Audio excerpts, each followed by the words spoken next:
My name is Carol Rosin. I'm an educator who became the first woman corporate manager of an aerospace company, Fairchild Industries. I'm a space and missile defense consultant. I've consulted to a number of companies, organizations, government departments, even the intelligence community. I was a consultant to TRW working on the MX missile.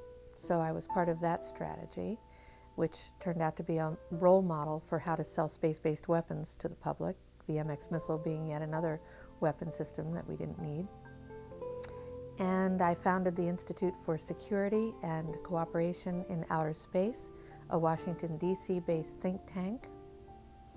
I'm an author and have testified before the Congress, the President's Commission on Space, and to a number of committees of that kind of relevance.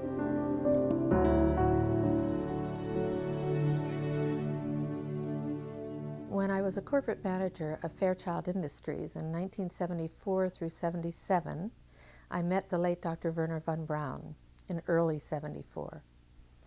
At that time, Von Braun was dying of cancer, but he assured me that he would live a few more years in order to tell me about the game that was being played, that game being the effort to weaponize space, to control the Earth from space and space itself. Von Braun had a history of working with weapon systems and had escaped from Peenemünde to come to this country and landed as vice president of Fairchild Industries when I had met him.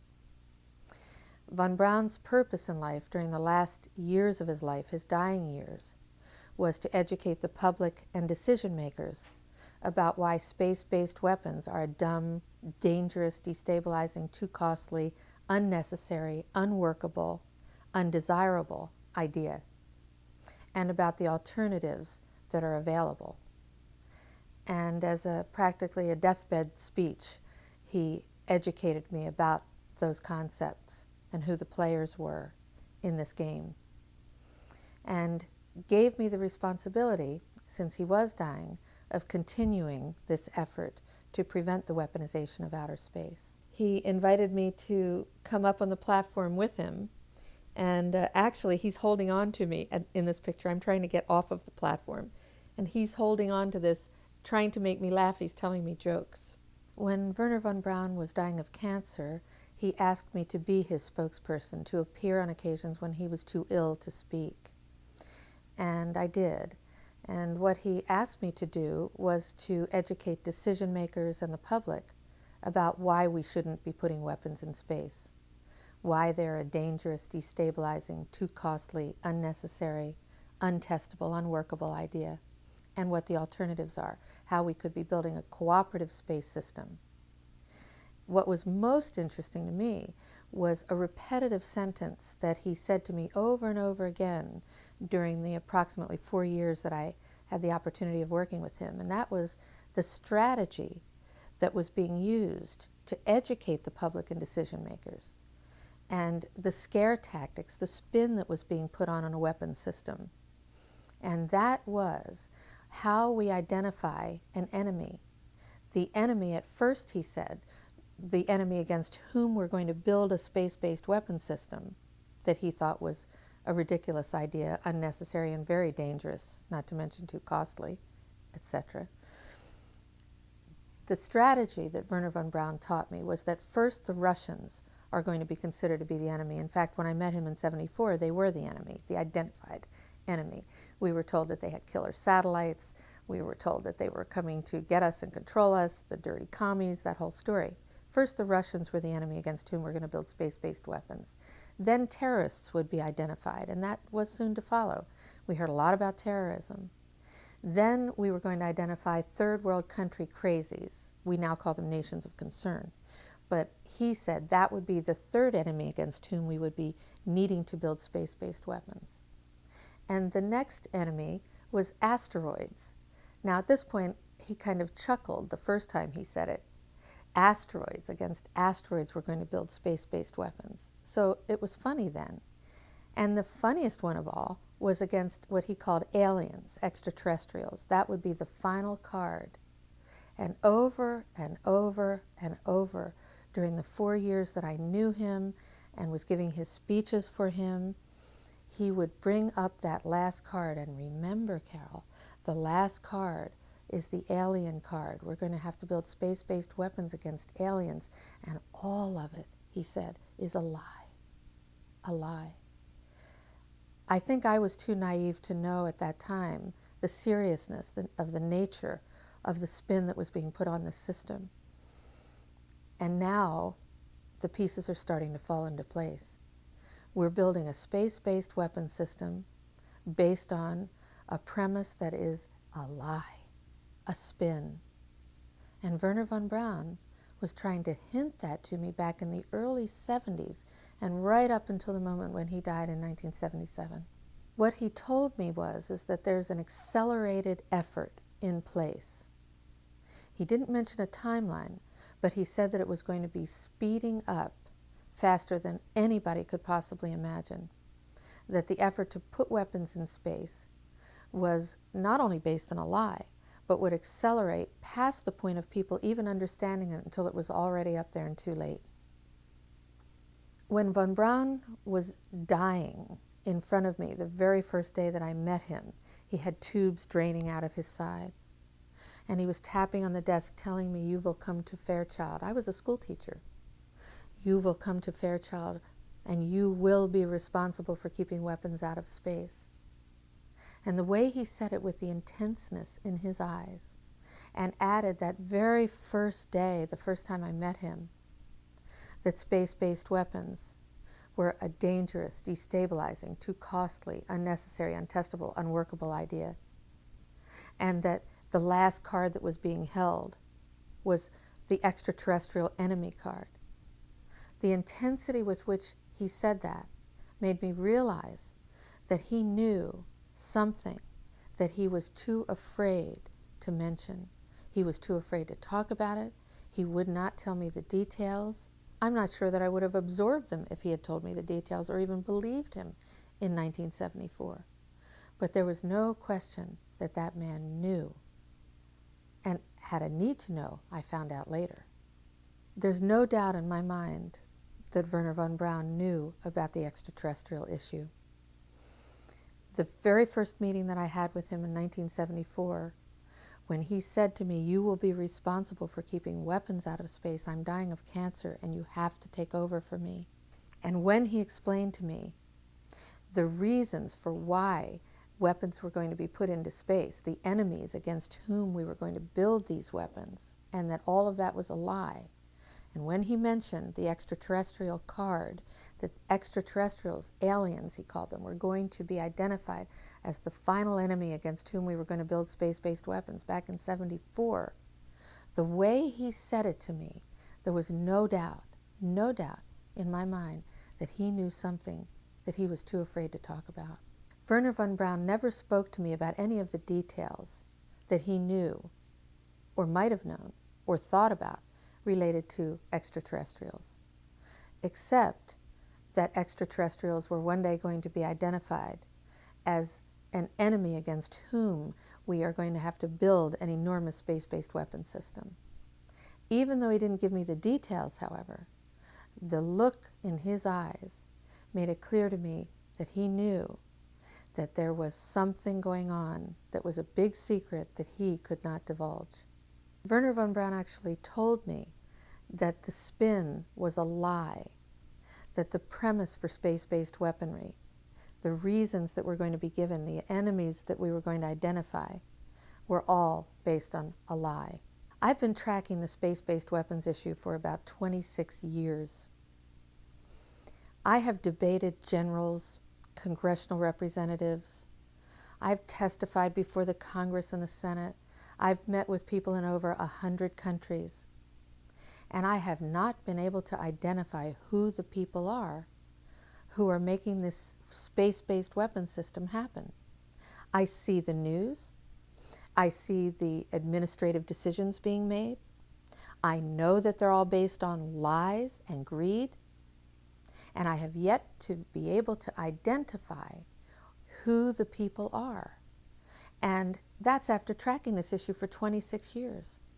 I know that there are big secrets being kept. And I know it's time that the public and decision makers pay attention to the people who are now going to be disclosing the truth. And then we need to make some definite changes and build a system in space that will benefit every single person and all the animals and the environment of this planet. The technology is there. The solutions to Earth's urgent and long-term potential problems are there. And I have a feeling that once we start studying this extraterrestrial issue, all of the questions are going to be answered that I've had for 26 years. I have concluded that it's based on a few people making a lot of money and gaining power. It's about ego. It's not about our essence and who we really are on the planet and loving each other and being at peace and cooperating, using technologies to solve problems and heal people in the planet. It isn't about that. It's about a few people who really are playing an old, dangerous, costly game for their own pocketbooks and power struggle. That's all it is. And I believe that this entire space-based weapons game is initiated right here in the United States of America. And what I hope is that with a new administration, I hope that this information that's being disclosed will allow the new administration to do what is right, which is to transform the war game into a space game, so that we use the technologies that are available, not just as spin-offs of war technology, but as direct technological applications to building a cooperative space system that will benefit the entire world and that will allow us to communicate with the extraterrestrial cultures that are obviously out there. I helped to start the movement to prevent the weaponization of outer space. I founded the Institute for Security and Cooperation in Outer Space in Washington, D.C., which was a think tank with an action component.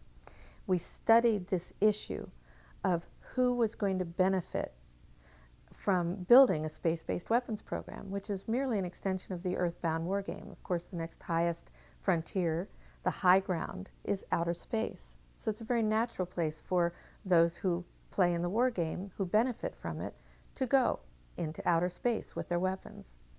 Who would benefit from it are the people who work in that arena. That's people in the military, in industries, in universities and labs, in the intelligence community. And this is not just in the United States, it's worldwide. This is a worldwide cooperative system. Wars are cooperative, just as peace will be when it breaks out. But right now, there are a lot of people benefiting. This is what our economy has been based on in this country and spreading around the world. War. And people suffer as a result. It's not fair. It never has been. People have screamed for, let's build out of swords, let's make plowshares, let's have peace and hold hands around the world, but it hasn't worked because too many people are benefiting. Not only are they benefiting financially, but from what my experience is, there are people who actually believe that Armageddon should happen, so we have to have these wars. So it's going from the pocketbook to the religious right. Some people who actually believe that we have to have wars for these religious reasons. And there are people who just love war. I have met warriors who love to go to war. And then there are the good people, the soldiers, who just take orders. And they have to feed their children and send them to college.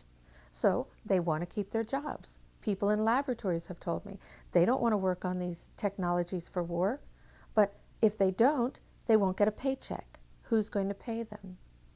And what I see is that there are not only dual uses for these technologies, but there are many uses for the same technologies. And once people start to learn, as we learned about the bomb, they start to learn about what's in outer space, this place above all of our heads, this common place above all of our heads in which we can travel, we can build space hospitals, schools, hotels, laboratories, farms, industries. It may sound far out, but if we don't do that, we're going to build battle stations and weapons pointed down all of our throats and into space. And apparently, we've been doing some of that already. So we have a choice now that can be made. We can all benefit, all the people in the military-industrial complex, in the intelligence community, in universities and labs, in the United States and all over the world, we can benefit. We can just transform that industry so easily with just a decision based on our highest consciousness, on our spirituality, and on the fact that we have no choice unless we all want to die, and we don't. Not yet, anyway. So now we can all benefit financially, spiritually, socially, psychologically, and it's technologically and politically feasible to transform this game now, and everybody will benefit. In 1977, I was at a meeting in Fairchild Industries in a conference room called the War Room. And in that room were a lot of charts on the walls with enemies, identified enemies, names that people had never heard of, names like Saddam Hussein and Gaddafi. But we were talking then about terrorists, the potential terrorists. No one had ever talked about this before, but this was the next stage after the Russians against whom we were going to build space-based weapons, these terrorists. And I stood up in this meeting and I said, excuse me, why are we talking about these potential enemies against whom we're going to build space-based weapons if in fact we know that they are not the enemy at this time? And they continued the conversation about how they were going to antagonize these enemies, and that at some point there was going to be a war in the Gulf, a Gulf War. Now this is 1977. This is 1977. And they were talking about creating a war in the Gulf region when there was $25 billion in the space-based weapons program that yet had not been identified. It wasn't called the Strategic Defense Initiative, at least, until 1983. This weapons system then had obviously been going on for some time that I didn't know anything about. So I stood up in this meeting in 1977 and it said, I'd like to know why we're talking about space-based weapons against these enemies. I'd like to know more about this. Would somebody tell me what this is about? Nobody answered. They went on with this meeting as though I hadn't said anything. And suddenly I heard myself stand up in the room and say, if nobody can tell me why you were planning a war in the Gulf when there's a certain amount of money in a budget so that you can create the next set of weapon systems that will be the beginning of the sell to the public about why we need space-based weapons, consider this my resignation, and you will hear from me again. And nobody said a word, because they were planning a war in the Gulf, and it happened exactly as they planned it, on time. If anyone had any doubt at all about how far advanced the research and development program, the largest R&D program in recorded history, is today, these books are proof. This is the National Missile Defense Deployment Environmental Impact Statement, but it comes in 4 huge volumes, and they're being sent all over the country, maybe even to different parts of the world, to our allies. There were lists on the wall of identified enemies against whom we were going to build space-based weapons. They were also talking about the plans to create the Gulf War, and that's when the Gulf War was first being planned, back in 1977. Who was at this meeting? The room was filled with people in the revolving door game. There were people that I had seen once in a military uniform and other times in a gray suit and an industry outfit. These people play a revolving door game. They work as consultants, industry people, and or military and intelligence people. They work in the industries, and they revolve themselves through these doors and right into government positions. I stood up in this meeting and asked if I was hearing correctly, that when there was $25 billion expended in the space-based weapons budget, the research and development budget, that there was going to be a war in the Gulf, stimulated, created, so that they could then sell the next phase of weapons to the public and the decision makers. That this war was going to be created so that they could dump the old weapons and create a whole new set of weapons. I had to resign from that position. I could no longer work in that industry. And in that room were the revolving door people.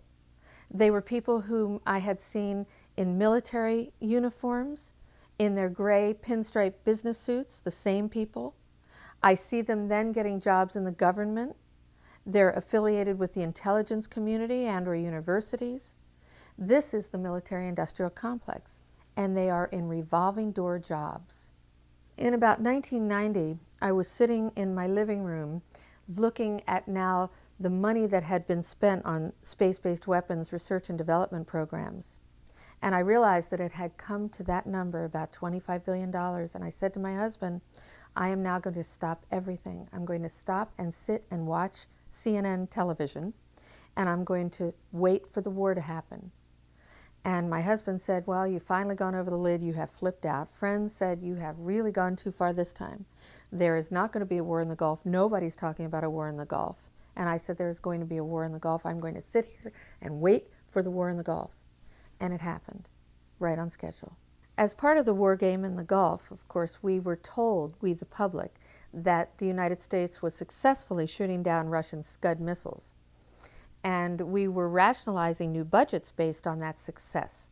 In fact, we found out later, after the budgets were approved for the next phase of weapons, that it was a lie. We did not have the technology. We did not have successful shoot-downs the way we were told. It was all a lie, just to get money, more money, put in the budgets to make more weapons. I was one of the first people to go independently to Russia when I heard that they had killer satellites. And when I went to Russia in the early 70s, I found out they didn't have killer satellites. It was a lie. And in fact, the Russian leaders and people wanted peace. They wanted to cooperate with the United States and the people of the world. Another time I called Saddam Hussein when he was lighting his oil fields on fire. And my husband was in the kitchen while I was making this phone call, and I got a call back from his first attaché, with Saddam Hussein nearby, I was told, saying, are you a reporter? Are you an agent? Why do you want to know? And I said, no, I'm just a citizen who helped to start the movement to prevent the weaponization of outer space, and I have found that a lot of the stories that I've been told about weapon systems and the enemies are not true. So I wanted to find out what Saddam Hussein wants, what would satisfy him to have him stop making these oil fields go on fire and stop antagonizing people. And he said, well, nobody's ever asked him that question, what he wants. So when I hear that there's a possible threat of extraterrestrials, and I look at the history of thousands of years of possible visitations, recorded history, and when I hear now the stories of the disclosures of honest military intelligence industry people who have had experiences with UFOs, with crashes and landings, with live or dead bodies of extraterrestrial beings, people from out in the universes. And if I'm ever told that these are enemies against whom we have to build space-based weapon systems, based on my own personal experience of having worked in the military-industrial complex on weapon systems and military strategy, I'm going to know it's a lie. It's a lie. And I'm not only not going to believe it, but I'm going to go out as loudly as I can and tell everyone to take a look. They have not taken us away yet. We're still here after thousands of years of visits. If in fact they're still visiting us now and people are working with ETs, live or dead, if they're taking photographs, if they're experiencing all kinds of UFO experiences, then we have to look at this as something that is not a hostile occurrence. It would be my guess, based on my own experience of having traveled to countries whom we've been told had hostile intentions against the United States, it would be my hope and my intention to do everything I could to work with people who are working to communicate with and cooperate with these extraterrestrial beings, because they're clearly not hostile. We're here. That's enough proof for me. I have a vision based on the new information that I'm learning about related to extraterrestrials and the information, the technology, the techniques for communicating and sharing information, that we have the potential on this planet now of actually living in a state of peace based on the information, the technology, the direct applications of all of that to all the people of the world, to our environment and other animals, the plants, the air, sea, and land. I think that we can have a clean and healthy environment with a happy, peaceful, dancing, musical, artistic planet with people who want to make money. They can still make money with their investments. There are enormous investment possibilities and technologies that can be developed. We're seeing tastes of it now, just in the fields of transportation, communication, healing techniques, life extension techniques. The potential is unlimited.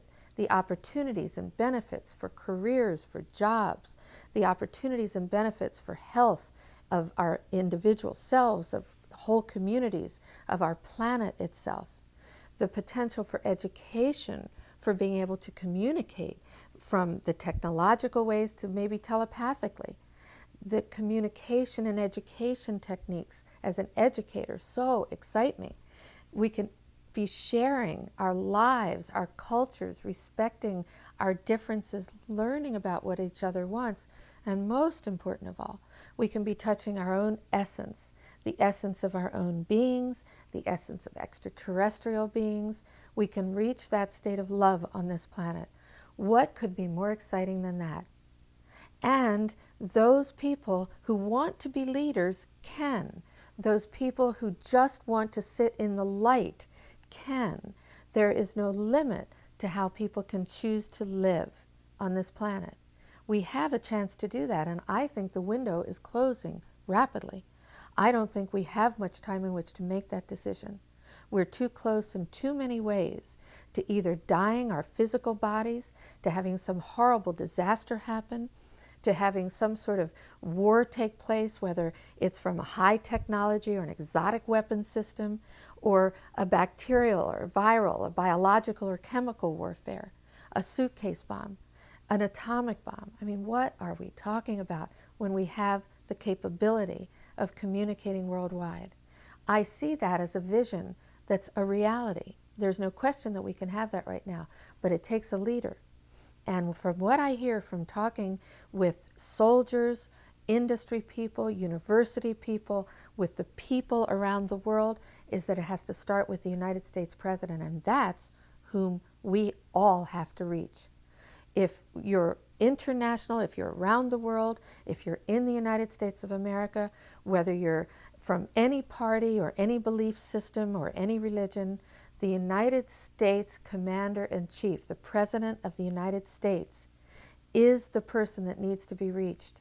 And we need to say that we want an ultimate, comprehensive, verifiable ban on all space-based weapons, including exotic weapons that we have yet to dream about. Wernher Von Braun gave me the assignment of preventing the weaponization of outer space from happening.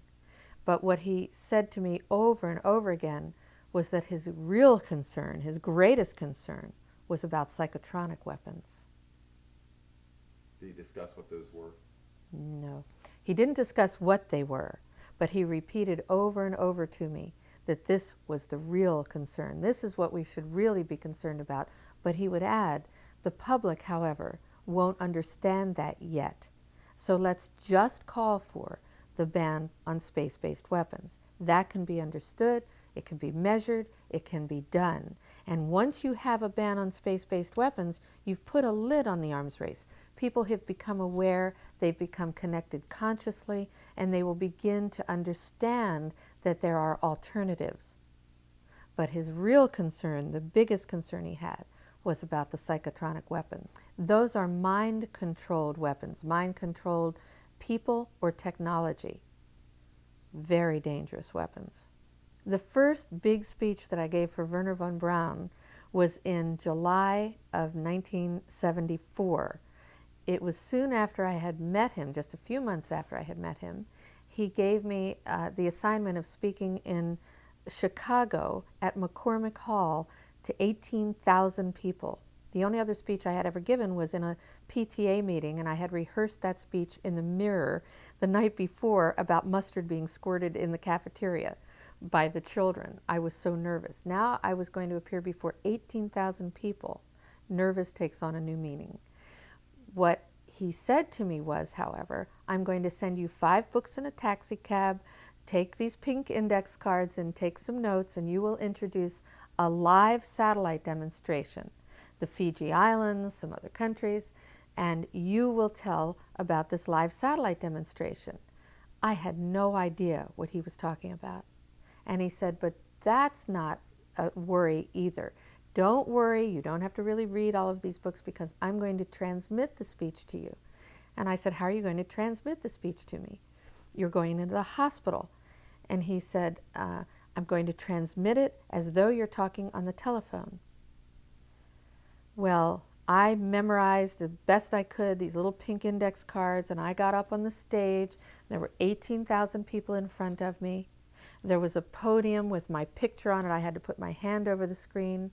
I had no idea what I was going to say because I couldn't see the pink index cards because I was perspiring and it was dripping down my face.